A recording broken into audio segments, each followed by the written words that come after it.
Assalamualaikum warahmatullahi wabarakatuh. Perkenalkan nama saya Bintang Resetu Gunawan dari kelas 10 MIPA 1 nomor absen 7. Kali ini saya akan bercerita suatu legenda yang berasal dari daerah Jawa Timur, yaitu legenda Jaka Tarub.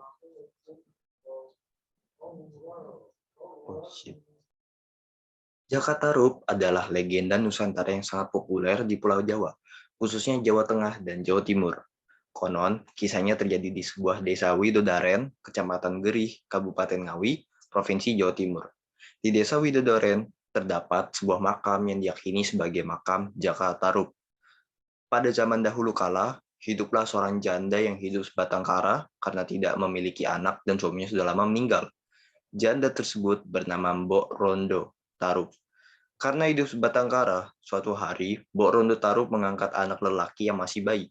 Bayi laki-laki itu diberi nama Jaka Tarub. Mbok Rondo Tarub membesarkan anak angkatnya dengan penuh kasih sayang seperti anaknya sendiri. Jaka Tarub tumbuh menjadi anak yang berbakti. Setiap hari, Jaka Tarub selalu membantu pekerjaan ibu angkatnya itu di ladang maupun di sawah.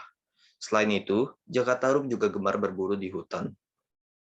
Suatu hari, Mbok Rondo memanggil Jaka Tarub dan mengajaknya berbicara. Joko, sekarang kamu sudah dewasa. Sudah saatnya kamu menikah. Mbok sudah tua. Jika Mbok sudah meninggal, siapa yang akan mengurusmu? Ucap Mbok Rondo Tarub. Lagi pula, Mbok sudah ingin menimang cucu. Ucap Mbok Rondo lagi. Tapi aku belum siap untuk menikah sekarang, Mbok. Jika saatnya tiba, pasti aku akan menikah. Jawab Jaka Tarub kepada Mbak Rondo. Mbok pun hanya mengangguk dan mendoakan Jaka Tarub agar mendapatkan yang terbaik nantinya. Beberapa bulan kemudian, Mbok Rondo Tarub meninggal dunia. Jaka Tarub sangat sedih karena belum bisa memenuhi keinginan Mbok Rondo. Semenjak ditinggal, Jaka Tarub menjadi kehilangan semangat hidupnya. Setiap hari, kegiatannya hanya melamun dan bermalas-malasan di rumah. Bahkan, ladang peninggalan Mbok Rondo Tarub hanya ditumbuhi rumput dan semak belukar karena tidak pernah dirawat lagi. Suatu malam ketika sedang tidur, Jaka Tarub bermimpi memakan daging rusa yang lezat. Suara ayam jantan yang berkokok memboyarkan mimpi Jaka Tarub. Setelah terbangun dari mimpinya, dia pun merasa lapar dan ingin memakan daging rusa. Segeralah ia menyiapkan perlengkapan untuk berburu rusa. Jaka Tarub pun pergi menuju hutan yang lebat dan mulai mencari rusa. Namun, dia tak kunjung menemukan rusa di sekitar hutan. Jaka Tarub pun masuk ke hutan semakin jauh dari rumahnya. Hari pun menjelang siang. Tidak ada seekor rusa yang berhasil ditemukan. Jaka Tarub lalu beristirahat di sebuah pohon. Karena lelah dan lapar, dia pun tertidur. Ketika sedang tertidur lelap, tanpa disadarinya, 7 bidadari turun dari kayangan ke sebuah telaga yang tidak jauh dari tempat Jaka Tarub tertidur.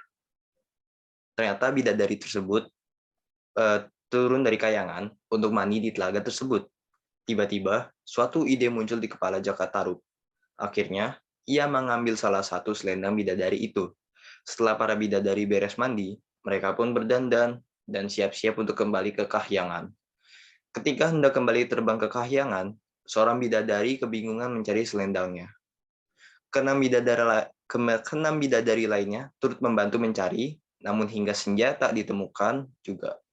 Karena hari sudah mulai senja, bidadari itu ditinggalkan seorang diri. Ia merasa sangat sedih. Tiba-tiba, Jaka Tarub mendengar suara perempuan menangis. Jaka Tarub pun memasukkan selendang ke balik bajunya dan mencari asal suara tersebut.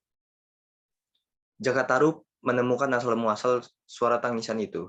Dia melihat seorang perempuan cantik sedang menangis di pinggir telaga. "Kamu siapa? Kenapa berada di tengah hutan ini?" tanya Jaka Tarub kepada perempuan itu. "Namaku Nawang Wulan. Aku adalah bidadari yang turun dari kahyangan dan selendangku tiba-tiba menghilang, sehingga aku tidak bisa kembali ke kahyangan. Apakah kamu melihat selendangku?" ucap perempuan itu. Jaka Tarub merasa jodohnya telah tiba. "Nawang Wulan, namaku Jaka Tarub. Aku tinggal di desa tidak jauh dari sini. Sebentar lagi hari gelap.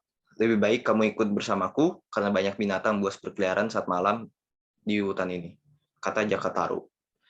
Nawang Wulan pun mengikuti Jaka Tarub ke desanya. Tidak lama kemudian, Jaka Tarub dan Nawang Wulan pun menikah. Beberapa waktu kemudian, mereka berdua dikaruniai seorang anak perempuan. Anak perempuan tersebut diberi nama Nawangsih. Selama hidup bersama, Jakataru pun merasa heran karena lumbung padinya selalu penuh. Padahal, setiap hari, Nawang Wulan memasak nasi dari beras lumbung padi tersebut. Suatu hari, ketika Nawang Wulan memasak nasi, dia pergi ke sungai dan menitipkan pesan kepada Jakatarup untuk tidak membuka tutup nasinya saat memasak. Karena terasa sudah lama, Jakatarup hendak melihat apakah nasi itu sudah matang. Tanpa sadar, Jakatarup membuka kukusan nasi itu. Ia lupa akan pesan Nawang Wulan. Betapa terkejutnya Jakatarup melihat isi kukusan itu. Nawang Wulan hanya memasak sebutir beras. Ia langsung teringat akan persediaan padi mereka yang semakin lama semakin banyak. Terjawab sudah pertanyaannya selama ini. Nawang Wulan yang rupanya telah sampai di rumah menatap marah kepada suaminya di pintu dapur. Setelah kejadian itu, Nawang Wulan memasak nasi seperti perempuan pada umumnya karena dia tidak bisa lagi menggunakan kekuatannya untuk memasak dengan sebutir beras. Akibatnya, persediaan beras di lumbung padi Jakatarup semakin menipis. Suatu hari, ketika sisa beras semakin menipis, Nawang Wulan mengambil sisa-sisa beras di lumbung padi. Tiba-tiba, Nawang Wulan menemukan selendangnya. Nawang Wulan yang akhirnya mengetahui bahwa selendang yang disembunyikan oleh Jakatarup menjadi sangat marah. Dia pun segera menemui Jakatarup. Mas Jakatarup, jadi selama ini kamu yang menyembunyikan selendangku. Cukup sampai di sini hubungan kita. Aku tidak bisa hidup bersama laki-laki yang telah menipuku. Ucap Nawang Wulan dengan keadaan marah. Adinda Nawang Wulan, maafkan aku. Aku mengaku bersalah, tapi tolong jangan tinggalkan aku. Kasihanilah Nawangsi. Dia masih bayi. Ucap Jakatarup sambil memohon kepada Nawang Wulan. Tidak ada lagi maaf untukmu. Buatkan danau di belakang dan letakkan Nawangsi di situ setiap malam agar aku datang untuk menyusuinya dan jangan sekali-kali kau mengintip. Ucap Nawang Wulan. Nawang Wulan dengan selendangnya segera terbang kembali ke kayangan. Seperti janjinya, setiap malam Nawang Wulan turun untuk menemui anaknya. Pesan moral yang terkandung dalam legenda Jakatarup adalah kita harus jujur serta menepati janji seseorang, karena sepandai-pandainya orang berbohong akan ketahuan juga nantinya. Sekian, terima kasih telah menonton video saya. Jangan lupa subscribe, like, dan share ke teman-teman sekalian. Terima kasih. Wassalamualaikum warahmatullahi wabarakatuh.